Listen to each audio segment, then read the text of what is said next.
no todos están preparados para estas conversaciones. Temas que son... Pero ¿para qué tanta presentación si nadie quiere hablar de eso? Y la razón por la cual hemos metido el tema de qué es la dislexia, y nadie quiere hablar de eso, es por el hecho, yo lo llevaría por este lado, la cantidad de gente que alega tener dislexia, Sí. o alega, también ocurre con el caso de que yo tengo problemas de atención, yo tengo ADDH, etcétera, y hablan ligeramente sobre algo que es real, que no es lo que usted tiene, que es que usted es un distraído muchas veces, y que además, como la gente no sabe manejar el término en cuanto a lo que es, hay una cantidad de mitos alrededor. Y para hablar de ello, tenemos a Mavalle Kenko, coach emocional española, disléxica y creadora de videos relacionados con este tema. @Mavalle_, Kenko, las 2 veces con K. ¿Cómo estás? Hola, ¿cómo estáis? ¿Qué tal? Encantada, feliz y agradecida de estar aquí con vosotros dos. Una gran sorpresa para mí. El placer es nuestro para conocer un poco más sobre pues la dislexia, ¿no? ¿Qué es la dislexia para comenzar? Para aquellos que no lo sepan. Porque a veces dicen, no, él es medio disléxico. Sí, perdona, yo voy a decir lo que es la dislexia para mí, que Exacto. probablemente no tenga nada que ver con cómo lo explique un pedagogo, un psicólogo, un neurólogo, etcétera, etcétera.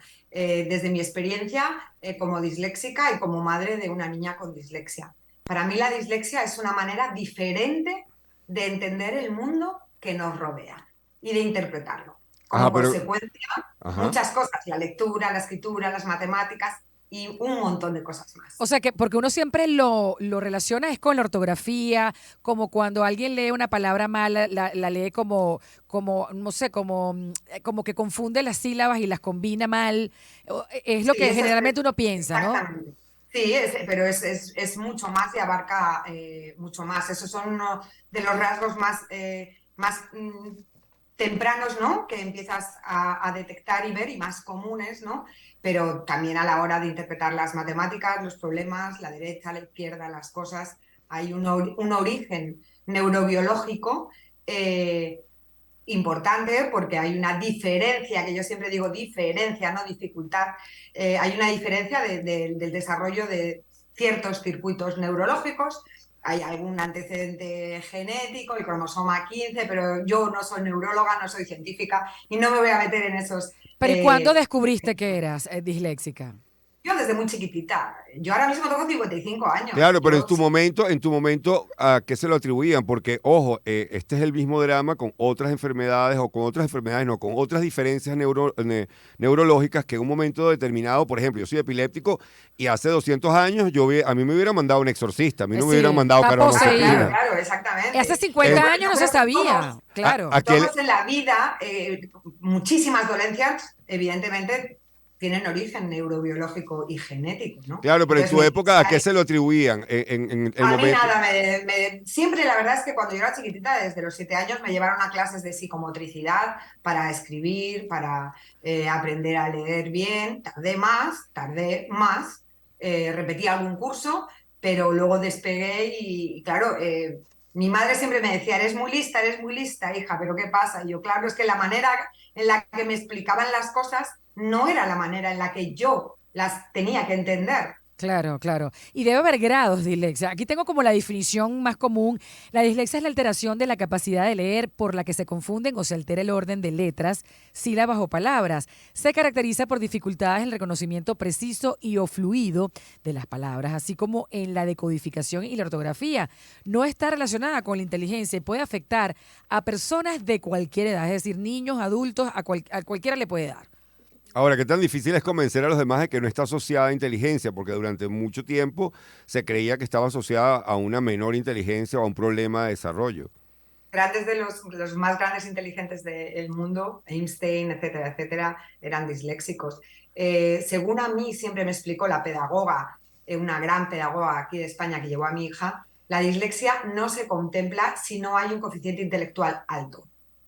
Entonces, claro, ese mito que siempre ha corrido por ahí, que los disléxicos no nos enteramos, que somos tontos, que tal, que cual, que somos vagos, que no queremos aprender, etcétera, etcétera, es que es totalmente falso. Evidentemente, para mí ha sido muy sorprendente, hice un vídeo por casualidad hablando de la dislexia y de repente 1.200.000 visualizaciones, miles y miles de mensajes, miles y miles de mensajes recibidos de miles de personas que a mí me ha llenado de ilusión y de satisfacción, porque poder dar luz a esto, ¿no? Pero ya no solo mensajes de padres preocupados por sus hijos, sino de niños, adolescentes, que están a lo mejor aquí en segundo de la ESO con 13, 14 años, y decirme, iba a dejar de estudiar, no quería seguir estudiando porque no entendía qué ocurría, qué pasaba. Gracias a tus vídeos voy a seguir y voy a continuar. Y yo, pues claro, te va a costar un poquito más de tiempo. O sea, tienes un superpoder tan enorme Sí. que vas a ser capaz de aprender como la mayoría de las personas aprenden, porque tienes ese poder de acoplarte, pero ellos, muchos de ellos, no tienen el poder de entenderte a ti. Vaya, estoy leyendo acá, volviendo un poco al tema de que la gente que piensa que si eres disléxico no eres inteligente.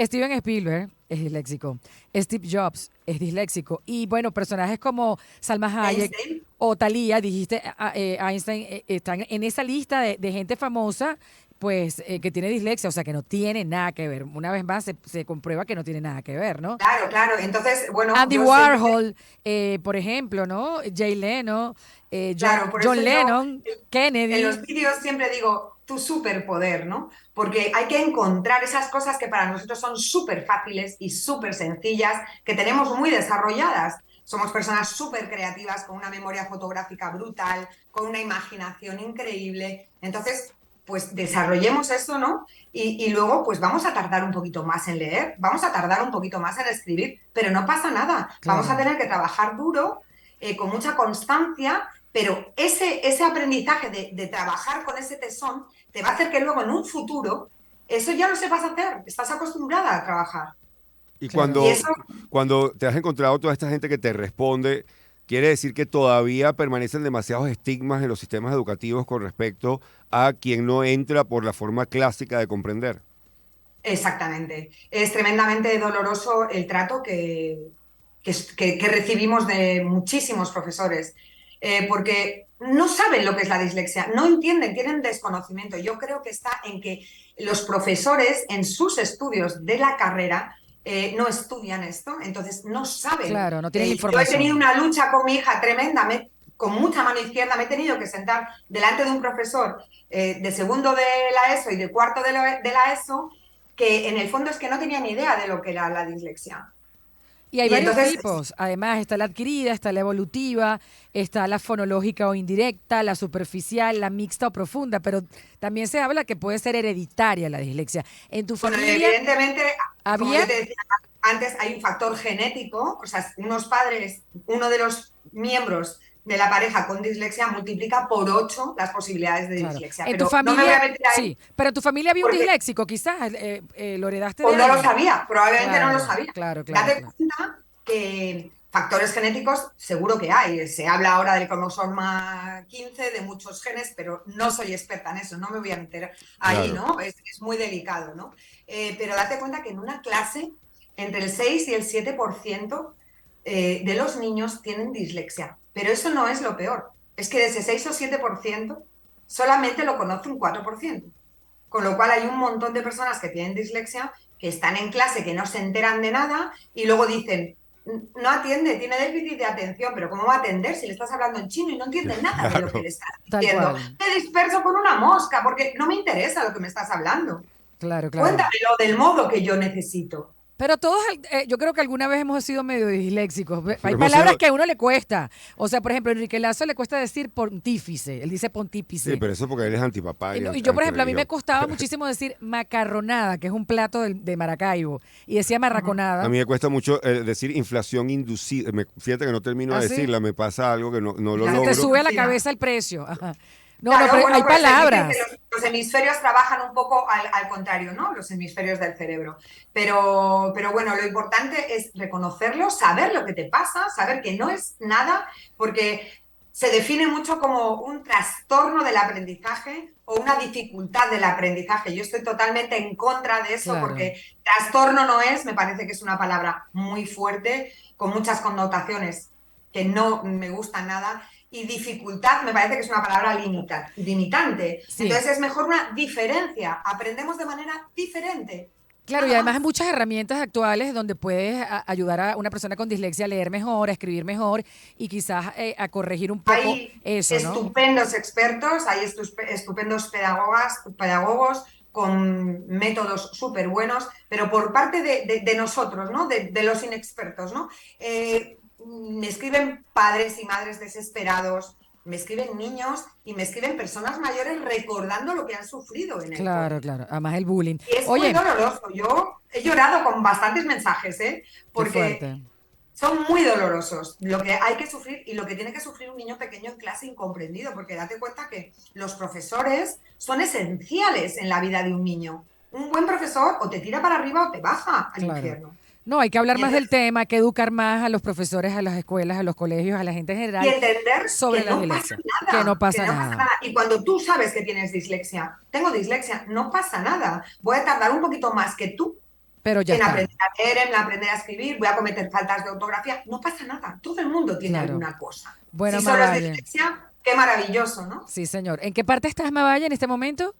Estoy en España, en Santiago de Compostela. Ah, qué bueno. bonito, qué bien. Además eres coach emocional y antiedad. Eso me encanta, antiedad. Ujú. Trabajas con crecimiento personal y autoestima. La pueden seguir en @Mavalle, Valle con B pequeña, piso o underscore o como quieran, Kenko con K. Sí. Ese Kenko es como japonés. Sí, exactamente. Ah, tienes herencia japonesa. No, es que cuando abrí mi cuenta de Instagram todo fue pues muy casual, ¿no? Mi hija me dijo, mamá, yo no sabía ni lo que era Instagram, me dijo, mamá, tienes que abrirte una cuenta de Instagram porque tienes que compartir tu manera de pensar, cómo te cuidas, cómo vives, cómo haces. Y yo, ¿pero qué dices? Yo no sé subir una foto. Y me dijo, sí, venga, ábrete una cuenta. Entonces la abrí y no sabía cómo llamarme. Entonces yo tenía un libro Ajá. de Kenko Yoshida en mis manos que se llama Tsuretsurebutsa, que habla un poco de la transitoriedad de la vida, de la vida que es efímera, etcétera, etcétera. Entonces dije yo, me llamo Mavalle Kenko. Y empecé a abrir mi cuenta de Instagram, pues poniendo mis cosas, tanto a nivel de deporte, espirituales, mi manera de ver la vida, mis recetas, etcétera, etcétera. Y empecé con 50 seguidores, que eran mis amigas, Sí. y aquello empezó a volar, a volar, a volar, y llegué a tener 20.000 seguidores. Ahora tengo menos, le presto menos atención, las redes han cambiado un poco y tal, pero esa es la historia. Y Kenko Ajá. era un monje japonés. Este libro se estudia en Japón como aquí en España el Quijote, ¿no? El Cervantes. Claro. Es un libro de la literatura medieval japonesa y es la historia de un monje que trabajaba al lado del emperador y que... Y yo juraba pues, que tú tenías un primo que se llama Hiroshoto Kenko. No. Alá, ya me hubiera gustado. Lejano. Bueno, el caso es que se fue a una cueva, se fue del mundanal ruido, se fue a una cueva y en la cueva pues, se apartó de la vida. Ahora hay teorías que dicen que no saben si fue por un desamor, que parece ser que se está comprobando que sí. Y entonces se dedicó a la vida contemplativa y iba escribiendo notitas. Nada mejor que un guayabo para ponerse a escribir. Sí, se fue a una cueva. Yo dije, Henry Arroba. Ramos Ayub. Se Arroba. fue a una cueva y ahora está dejó contemplando. 247 notitas en la cueva que un discípulo suyo las quitó, las recopiló en un libro y es un libro que es muy famoso en Japón. Y de ahí viene Kenko. Excelente. Bueno, muy bien. @Mavalle_Kenko para los interesados en el tema de la dislexia y en videos relacionados con este tema. Muchísimas gracias. Nosotros tenemos que despedir la primera hora y venimos con la hora Sí. nacional. Esto viene con todo. Somos tu identidad. A causa de una enfermedad terminal dio vida a un nuevo ser. Estamos hablando del primer caso de inseminación post-mortem. La inseminación post-mortem es realizada con los gametos de alguno de los dos progenitores o ambos fallecidos. Es decir, los óvulos o el semen provienen de una persona muerta al momento de esa fecundación y que han sido obtenidos del individuo aún con vida y conservados en los tanques de un laboratorio de fecundación in vitro. Ángela Ferreira protagoniza esta historia. Lideró una batalla en Portugal para legalizar la inseminación post-mortem después de que su marido Hugo falleciera de cáncer en 2019 y habiendo dejado por escrito su deseo de que su compañera pudiera concebir un hijo con el semen que criopreservó todavía en vida. Es así como el pasado 16 de agosto nació Guillermo. Desde que su esposo falleció, Ángela se enfrentó a una dura propuesta ante el En Parlamento. las 3 cosas que debes saber, te contamos por qué hay obeliscos por todo el mundo, algunas características de los pulpos y algunos datos curiosos sobre los rayos.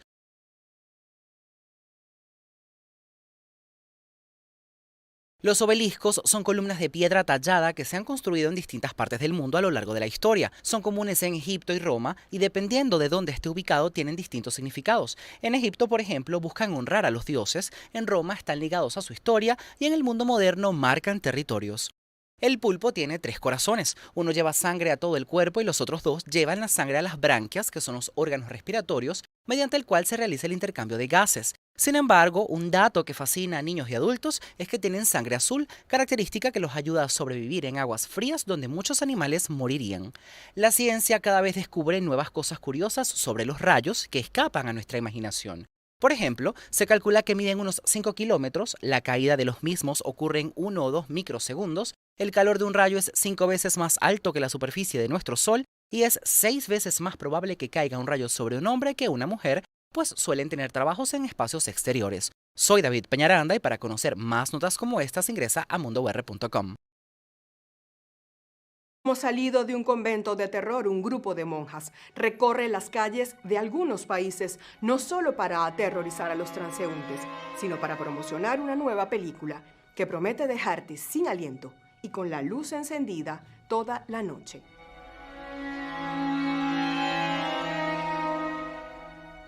El cine nos vuelve a sorprender con la promoción y el marketing innovador para vender una película y esta vez se trata de La Monja 2, que llegará a las salas la primera semana de septiembre, ambientada en la Francia de 1956. El director estadounidense Michael Chavez nos regalará varios saltos de susto con el misterioso asesinato de un sacerdote en una iglesia que obligará a la hermana Irene a viajar a París y enfrentarse al demonio Balak, encarnado en el cuerpo de una monja.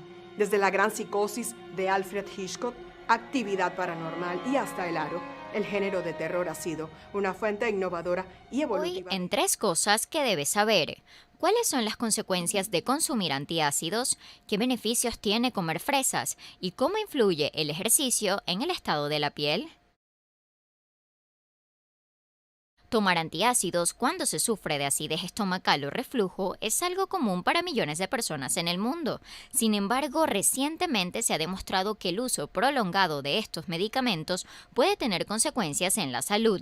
Existe una relación entre su consumo por largos periodos de tiempo y una mayor probabilidad de sufrir demencia. Las fresas no solo son sabrosas, también son poderosas aliadas para la salud, según un estudio de la Universidad Estatal de San Diego en Estados Unidos. La investigación asegura que consumir 2 tazas de fresas frescas al día potencia la función cerebral y ayuda a reducir la presión arterial. Una rutina de ejercicios de fuerza puede ser el tratamiento indicado para rejuvenecer tu piel. Esto es así porque se ha demostrado que el entrenamiento de resistencia ayuda a la salud de la piel al reducir los factores inflamatorios circulantes y mejorar las matrices extracelulares dérmicas. Soy María Claudia Falanelli y para más historias como estas, entra en mundour.com. El presidente Joe Biden eligió a una venezolana para dirigir su estrategia de medios hispanos en la campaña para las elecciones presidenciales de 2024. María Carolina Casado nació en Cumaná, estado Sucre, y llegó a Estados Unidos en 2014. En las presidenciales de 2016 trabajó como pasante de prensa hispana para la organización Hillary for America, cuyo objetivo era promover la elección de Hillary Clinton. Posteriormente, en 2020 fue secretaria de prensa regional para el sur de Florida en el equipo del entonces aspirante a presidente Joe Biden y durante los 2 últimos años ha trabajado en el Comité Nacional Demócrata. Allí ha dirigido operaciones con grandes presupuestos destinados a la creación de anuncios en español e inglés dirigidos a votantes latinos. En declaraciones a la agencia EFE, Casado reconoció sentirse sumamente honrada y emocionada por la nueva designación que define como hoy en 3 cosas que debes saber. ¿Qué alimentos debes evitar si tienes ansiedad? ¿Qué factores aceleran el envejecimiento? ¿Y ayuda el agua a la salud mental? Una mala dieta puede afectar los niveles de ansiedad de una persona. Por eso se recomienda evitar alimentos ultraprocesados como bebidas azucaradas, productos cárnicos reconstituidos, bocadillos envasados, papas fritas, cereales de desayuno, galletas y tortas. ¿Te sientes solo e infeliz? Pues ten cuidado porque puedes estar perdiendo tiempo de vida. Un estudio demostró científicamente que la soledad crónica y la infelicidad prolongada aceleran el envejecimiento del organismo incluso más que el tabaquismo. Un nuevo estudio reveló que los adultos con mejor salud mental tienen en común haber pasado gran parte de su tiempo durante la infancia jugando en ríos o lagos, conocidos en colectivo como espacios azules. Esta evidencia equivale a la que avala que estar en espacios verdes como parques y bosques también ayuda al estado mental. Soy María Claudia Falanelli y para más historias como estas, entra en mundour.com. En las 3 cosas que debes saber, te contamos dónde está exactamente el Ecuador en Ecuador, el poder oculto de las estrellas marinas y algunas curiosidades para impresionar a alguien.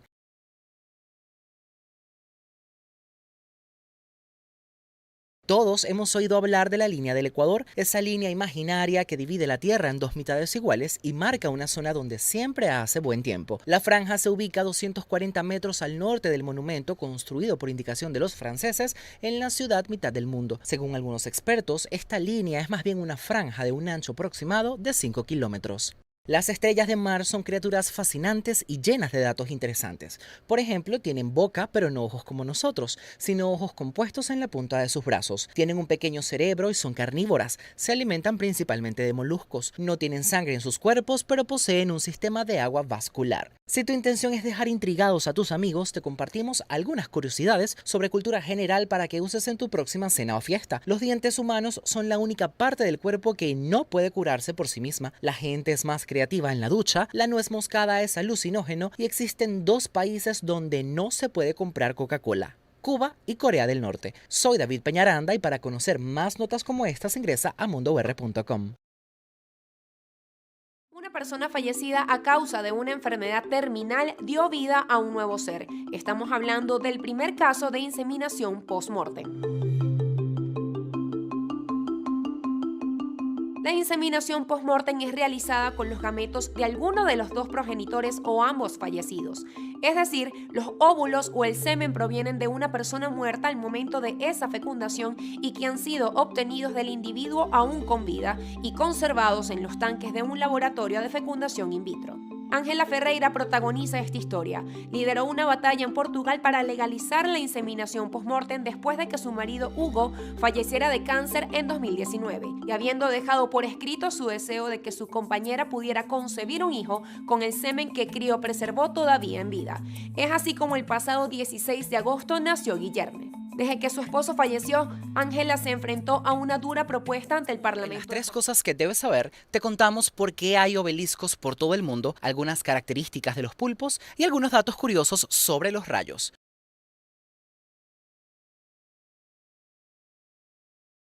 Los obeliscos son columnas de piedra tallada que se han construido en distintas partes del mundo a lo largo de la historia. Son comunes en Egipto y Roma y dependiendo de dónde esté ubicado tienen distintos significados. En Egipto, por ejemplo, buscan honrar a los dioses, en Roma están ligados a su historia y en el mundo moderno marcan territorios. El pulpo tiene 3 corazones. Uno lleva sangre a todo el cuerpo y los otros 2 llevan la sangre a las branquias, que son los órganos respiratorios, mediante el cual se realiza el intercambio de gases. Sin embargo, un dato que fascina a niños y adultos es que tienen sangre azul, característica que los ayuda a sobrevivir en aguas frías donde muchos animales morirían.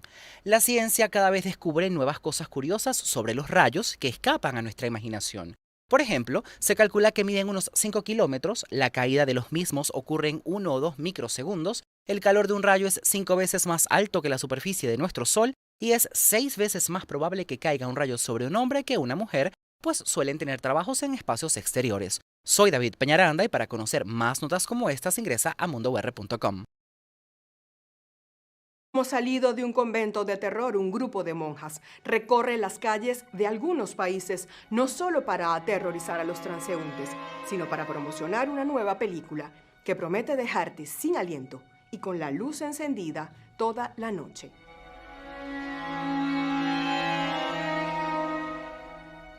El cine nos vuelve a sorprender con la promoción y el marketing innovador para vender una película y esta vez se trata de La Monja 2, que llegará a las salas la primera semana de septiembre, ambientada en la Francia de 1956. El director estadounidense Michael Chavez nos regalará varios saltos de susto con el misterioso asesinato de un sacerdote en una iglesia que obligará a la hermana Irene a viajar a París y enfrentarse al demonio Balak, encarnado en el cuerpo de una monja. Desde La Gran Psicosis de Alfred Hitchcock, Actividad Paranormal y hasta El Aro, el género de terror ha sido una fuente innovadora y evolutiva. Hoy en 3 cosas que debes saber. ¿Cuáles son las consecuencias de consumir antiácidos? ¿Qué beneficios tiene comer fresas? ¿Y cómo influye el ejercicio en el estado de la piel? Tomar antiácidos cuando se sufre de acidez estomacal o reflujo es algo común para millones de personas en el mundo. Sin embargo, recientemente se ha demostrado que el uso prolongado de estos medicamentos puede tener consecuencias en la salud.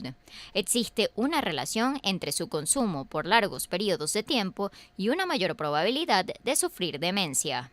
Las fresas